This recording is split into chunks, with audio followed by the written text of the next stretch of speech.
shpejt i friksohemi, nështë na kanë thonë edhe nënët tonë, që temperatura mund në lejë pasoja shumë të mëdha të fëmijët tonë. Kur duhet friksohemi, doktor Valvan, nga kjo temperaturë? Mirë që preke këtë temë, dhe unë po du me bo një shari më ndryshe, sepse...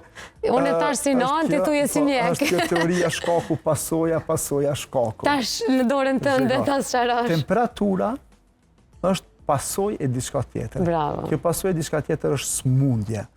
Pra, problemet që ndodhen në organizmin, domet që ndodhen për shkak të smundjes, jo për shkak të temperaturës. Pra, temperatura në të regon që diçka nuk është në rregull. Dhe temperatura nuk është smundje. Temperatura është shenjë, është simptom.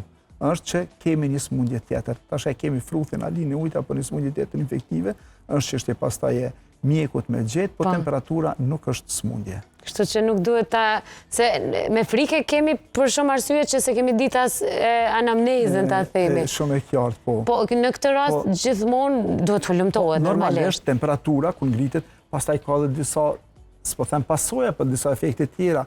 Për shembull, fëmijët marrin me ma vështirësi frym. Pastaj trorat e zemrës rriten, për shembull, për 1 gradë që rritet temperatura, trorat e zemrës shpeshtohen deri në 10 herë. Pra prindit thonë po rrej zemra ma shpejt, po merr frymë ma shpejt, po merr frymë me vështirësi.